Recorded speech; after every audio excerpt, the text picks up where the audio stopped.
黑唔可直接蒸食，自己又得返兩口氣，捉棋嘅時候成日都會變到呢種局面，點算好呢？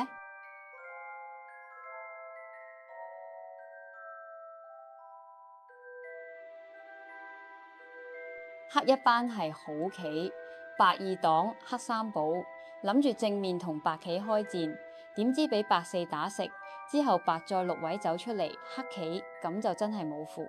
就算黑七班白8一接，行成咁黑棋梗係唔掂啦。黑一班及實下邊3隻白棋，先從呢度落手係冇錯嘅。黑一班白二若然擋。黑三就斷打，因為黑氣短，所以步步都要叫食先得。白四唔可以唔行，黑五再一打食。依家睇到之後點行啦？